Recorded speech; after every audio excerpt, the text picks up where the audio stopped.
What is going on, guys? Welcome back to another video, and today I'm working on the Corsa. As you guys know, the Corsa is my daily driver. Now I need this car on the road every single day because a day that it's not on the road I basically lose money, so I need to meticulously maintain this thing. And the only suspension component pretty much I think to change on this car that hasn't been done since it's left the factory is the front shock absorbers. So I've changed the rear shock absorbers, I've changed the springs all around, which are 30mm lowering springs, I've changed the front wishbones, the lower control arms, and I've also changed the drop links. I've also changed like the track rods and the tie rod ends as well, but they're not like suspension related. So, I guess first things first, we're going to jack the car up, take the wheels off, and then see what we're working with. Now, when it comes to replacing the shock absorbers, obviously you can just change the shock absorbers themselves. Obviously, they do have the mounting brackets on and everything. But I've actually gone ahead and bought the dust boot covers and both top mounts as well, because they could fail sometime in the future. So I'm just future-proofing myself and just replacing the whole lot.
Oh yeah, why it's so tight? I know. It's just dirt, isn't it? It's not turning.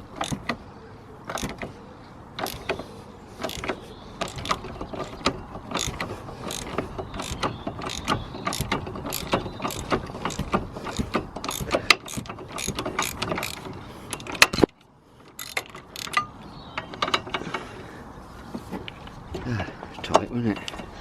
It's just dirty threads.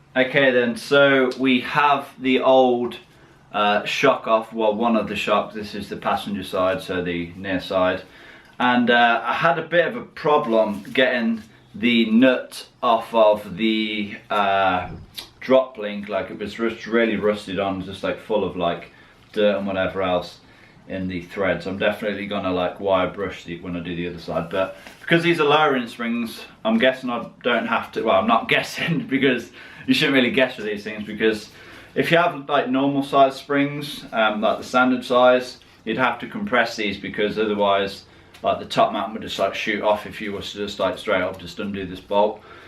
So yeah, I'm just going to push down on these, because if I push down on it, it actually comes away from the top mount anyway, so it should be alright to just push down and then zap that off. Well, we'll soon find out anyway.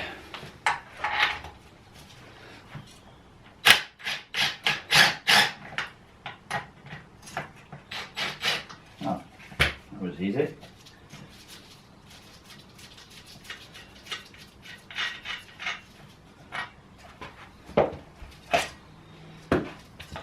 And there we are.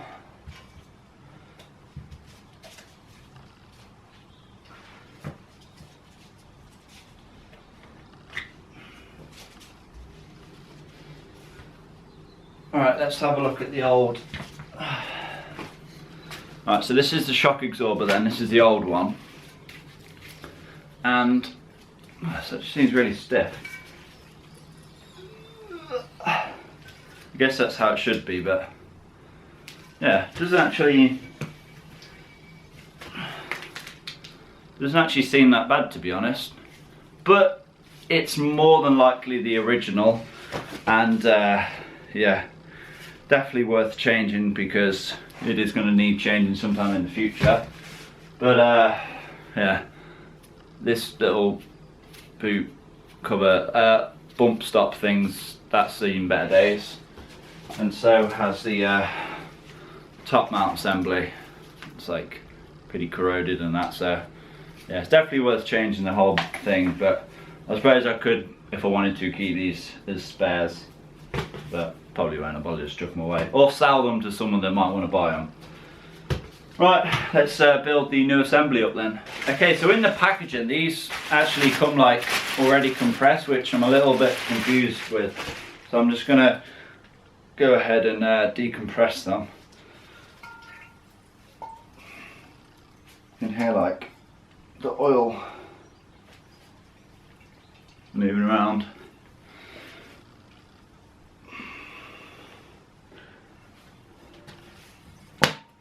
Well, these go down so easily.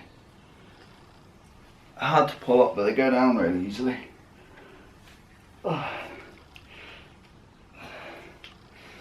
Right, that'll do. Yeah. Oh, the original ones didn't even have these like full boot covers on. They just had this little bump stop on, so definitely gonna be putting these on to protect it from dust. That's strange.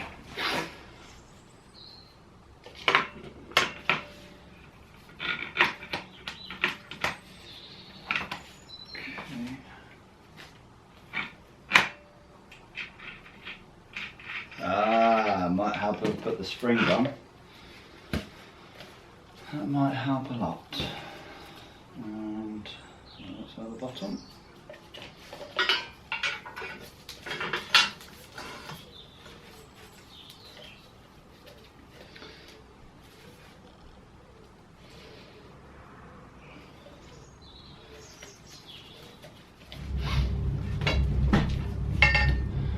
Okay, so I forgot to put the top mount on, which makes contact with the body of the car, so I'll put that on now. There's two parts of the top mount, so there's the part that actually goes over the shock absorber, then there's another part, another rubber part, which makes contact with the body of the car, which goes underneath. So I'll just put that on now.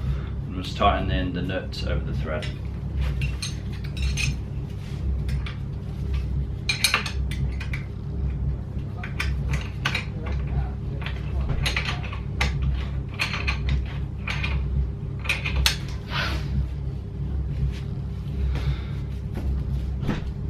And that's it done. All tightened up, just gonna go in the car now.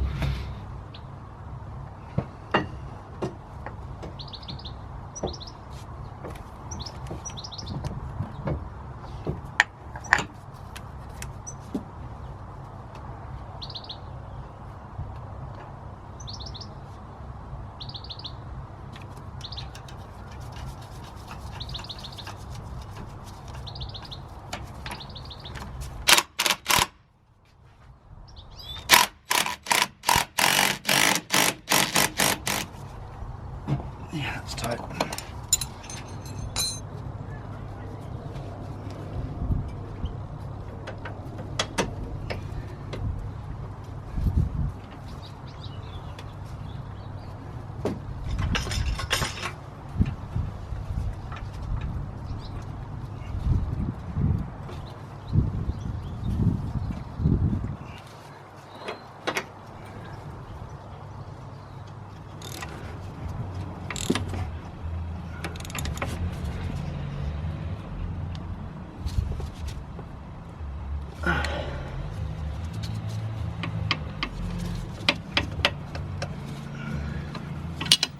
Okay, so that's the drop link bolted on, both of the strip bolts in, and yeah, that's it. This is the 3 bolts, the drop link and the 2 strip bolts, and then this is just got to clip back on down there. Now, because I'm running lowering springs, it actually gives me slight negative camber. It's about 1 degrees.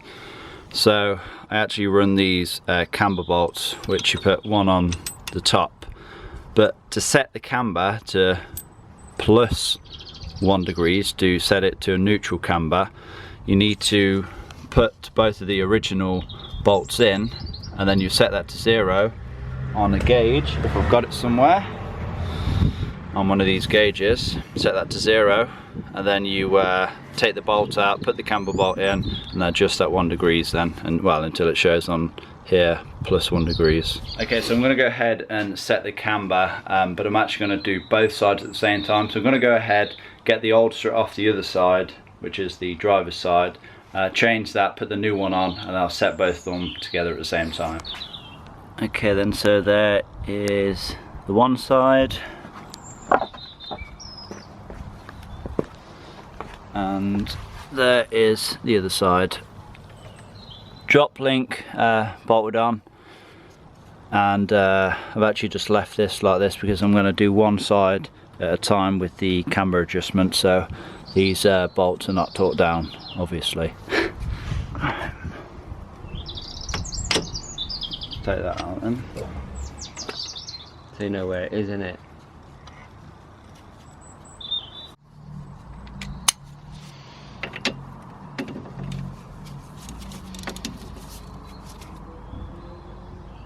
Yeah, that's tight. And there we go. +1 camber.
Okay then, so first drive with the new shock absorbers on, and straight away it honestly feels like just so firm and planted, like there's no bounciness or anything. It feels like I'm just driving on, I don't know, it's just like really, it's hard to explain. It's just like so smooth and just planted. I'm gonna try going a bit faster in a bit, but I just hope that all the nuts and bolts are done up tight, because yeah, I'll sure know about it, won't I?